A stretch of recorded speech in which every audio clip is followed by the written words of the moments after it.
Hello friends, welcome to M education zone. आज एक बार फिर मैं आप लोगों के सामने लेकर आया हूँ अपना नया वीडियो। आज के इस वीडियो के माध्यम से आप लोग पढ़ेंगे प्रत्यय। प्रत्यय क्या होते हैं, इसके कितने भेद होते हैं और कैसे इसका प्रयोग किया जाता है व्याकरण में, आप लोग पढ़ेंगे। तो विद्यार्थियों, सबसे पहले देखते हैं प्रत्यय की परिभाषा। प्रत्यय वे शब्दांश यानी कि शब्दों के अंश, शब्दों के खंड जो किसी शब्द के अंत में जुड़कर उसके अर्थ में परिवर्तन कर देते हैं। तो कहाँ पर जुड़ते हैं ये? किसी शब्द के अंत में, जैसा कि आप लोग यहाँ पर देख सकते हैं, प्रत्यय कहलाते हैं। तो विद्यार्थियों, इससे पहले आपने पढ़े थे उपसर्ग। तो उपसर्ग में आपने पढ़ा था कि जो उपसर्ग हैं उनका प्रयोग किसी भी शब्द के प्रारंभ में होता है, लेकिन जो प्रत्यय होते हैं इसका प्रयोग किसी भी शब्द के अंत में होता है। तो ये चीज़ आप ध्यान रखिएगा। चलिए इसके कुछ उदाहरण के माध्यम से इसे अच्छी तरह से समझते हैं। जैसे समाज, समाज के साथ अगर इक प्रत्यय जोड़ दिया जाए तो ये हो जाता है सामाजिक। सुगंध, सुगंध के अंत में अगर जोड़ दिया जाए प्रत्यय इत तो ये हो जाता है सुगंधित। भूलना, भूलना के साथ अगर प्रत्यय अक्कड़ जोड़ दिया जाए तो ये हो जाता है भुलक्कड़। भूलना अक्कड़ भुलक्कड़। मीठा, इसके साथ आपने जोड़ा आस, ये हो जाता है मिठास। तो विद्यार्थियों, ये संधि से अलग होते हैं। यहाँ पर आप लोग थोड़ा सा ये समझिएगा कि ये हमने जो भूलना, मीठा, सुगंध, समाज, ये चीज़ें, ये जो शब्द यहाँ पर लिए हुए हैं ये संज्ञा, सर्वनाम, क्रिया, विशेषण ही हैं और इनके संग हमने प्रत्यय को जोड़ दिया है। जैसे अगला है क्रिया खेलना, इसके संग आपने जोड़ा आड़ी प्रत्यय तो ये हो गया खिलाड़ी। खराब के साथ आपने जोड़ दिया ई, ये हो गया खराबी। तो यहाँ पर इक, इत, अक्कड़, आस, आड़ी, ई आदि ये सभी क्या हैं? प्रत्यय। और ये जो मूल शब्द होता है उसके अर्थ में परिवर्तन कर देते हैं। अगला प्रकरण आता है प्रत्यय के भेद। तो प्रत्यय के कितने भेद होते हैं? दो। एक होता है कृत प्रत्यय और एक होता है तद्धित प्रत्यय। तो सबसे पहले हम देखेंगे कृत प्रत्यय। कृत प्रत्यय क्या होते हैं? वे प्रत्यय जो धातुओं अर्थात क्रिया पद के मूल रूप के साथ जुड़कर नए शब्दों का निर्माण करते हैं, कृत प्रत्यय कहलाते हैं। तो कृत, इसका अर्थ ही क्या होता है? क्रिया। यानी कि ये जो प्रत्यय होते हैं ये क्रिया के साथ जुड़ते हैं। क्रिया, जिसे संस्कृत में धातु भी कहा जाता है। तो इसके उदाहरण देख लेते हैं। तो कृत प्रत्यय में जैसे आपका आता है, यहाँ पर देख सकते हैं तैरना। तैरना एक क्रिया है, इसके साथ आपने आक प्रत्यय जोड़ा, ये हो गया तैराक। पीना क्रिया के साथ आपने अक्कड़ जोड़ा, ये हो गया पियक्कड़। खेलना क्रिया के साथ आपने आड़ी जोड़ा, ये हो गया खिलाड़ी। लड़ना क्रिया के साथ आपने आकू जोड़ दिया, ये हो गया लड़ाकू। झगड़ा क्रिया के साथ आपने जोड़ा आलू, ये हो गया झगड़ालू। तो विद्यार्थियों, यहाँ पर जितने भी आपने देखे ये जो शब्द थे, मूल शब्द, ये थे क्रिया और इसके साथ आपने जोड़े प्रत्यय।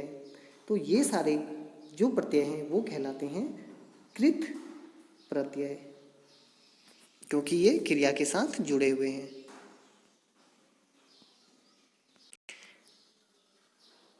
अगला भेद है तद्धित प्रत्यय। अब तद्धित क्या होता है? वे प्रत्यय जो संज्ञा, सर्वनाम, विशेषण आदि शब्दों के अंत में जुड़कर उसका अर्थ परिवर्तन करते हैं, तद्धित प्रत्यय कहलाते हैं। तो विद्यार्थियों, कृत प्रत्यय क्रिया के साथ जुड़ते हैं और तद्धित प्रत्यय संज्ञा, सर्वनाम, विशेषण आदि शब्दों के अंत में जोड़े जाते हैं। इसके उदाहरण देखते हैं। जैसे यहाँ पर संज्ञा है छात्र, जो कि एक जातिवाचक संज्ञा है छात्र, इसमें आपने जोड़ दिया आ प्रत्यय, ये हो गया छात्रा। देव, देव भी क्या है? एक जातिवाचक संज्ञा है, यानी कि संज्ञा ही है, आपने इसमें जोड़ दिया ई, ये हो गया देवी। अगला आता है अपना। अपना एक सर्वनाम है, इसके साथ आपने जोड़ा पन प्रत्यय, तो ये हो गया अपनापन। लोहा, लोहा संज्ञा के साथ आपने जोड़ दिया आर प्रत्यय, तो हो गया लोहार। अगला है कड़वा। कड़वा के साथ आपने जोड़ दिया, कड़वा जो कि एक विशेषण है, उसके साथ आपने जोड़ा आहट, तो हो गया कड़वाहट। विष, विष के साथ जो संज्ञा है उसके साथ आपने जोड़ दिया एला, तो हो गया विषैला। तो विद्यार्थियों, यहाँ पर आप समझ सकते हैं आसानी से कि जो छात्र है, देव है, अपना है, लोहा है, कड़वा, विष, ये सभी क्या है? संज्ञा सर्वनाम विशेषण हैं, इनके संग प्रत्यय जुड़े हैं। तो कृत प्रत्यय क्रिया के साथ जुड़ते हैं, तद्धित प्रत्यय संज्ञा सर्वनाम विशेषण आदि शब्दों के अंत में जुड़ते हैं। इसके अलावा हिंदी में, अभी तो आपने हिंदी के प्रत्यय पढ़े, हिंदी में कुछ उर्दू के प्रत्यय का भी प्रयोग किया जाता है, जो आप कहानियों में, कविताओं में, कई जगहों पढ़ते भी होंगे। जैसे गर, गर प्रत्यय से जादूगर, बाजीगर, कारीगर, देखिए अंत में जुड़ा हुआ है, जो प्रत्यय अंत में जुड़ते हैं। अगला है नाक, ये नोज वाली नाक नहीं है, जैसे शर्मनाक, दर्दनाक। अगला है दार, जैसे दुकानदार, खरीदार, मालदार या थानेदार, देखिए अंत में दार जुड़ा हुआ है उर्दू के प्रत्यय। अगला है गी, जैसे ताजगी, सादगी। अगला है मंद, जैसे अक्लमंद, जरूरतमंद। अगला है नामा प्रत्यय, जैसे अकबरनामा, आपने सुना होगा नाम, अबुल फजल की जो पुस्तक है, इकरारनामा। तो ये सभी उर्दू के प्रत्यय हैं। कुछ विशेष तथ्य, कई बार प्रत्यय लगने पर मूल शब्द के आदि, मध्य या अंत, आदि होता है शुरू में, मध्य होता है बीच में, अंत होता है लास्ट में, प्रयुक्त स्वरों में भी परिवर्तन हो जाता है, यानी कि जो उसके स्वर होते हैं उनमें भी परिवर्तन हो जाता है, जो उसे बोलने का तरीका होता है। जैसे आपने समाज में एक जोड़ा हो गया, सामाजिक हो गया। जैसे देखिए शुरू में सौ था, ये सा हो गया, आपका स्वर में परिवर्तन हो गया। इतिहास धन एक ही हो गया, ऐतिहासिक। तो देखिए यहाँ पर जो ई स्वर था वो ए में बदल गया। भूगोल, एक भूगोल में देखिए पहले यहाँ पर बड़ा ऊ था शुरू में, वो हो गया औ की मात्रा लग गई। हाथी इनी हो गया, देखिए हाथी इनी, ये हो गया हथिनी। चाचा एरा, तो विद्यार्थियों यहाँ पर देखिए जो चाचा था ये बड़ा आ की मात्रा थी, एक की मात्रा में बदल गई चचेरा।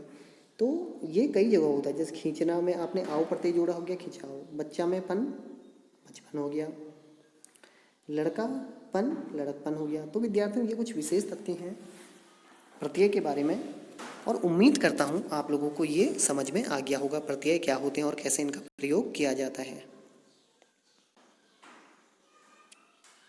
तो विद्यार्थियों उम्मीद है आप लोगों को प्रत्यय के बारे में अच्छी तरह से समझ में आ गया होगा। तो आज के लिए बस इतना ही। जल्द ही मैं अगला वीडियो लेकर आप लोगों के सामने फिर से आऊँगा। तब तक के लिए धन्यवाद।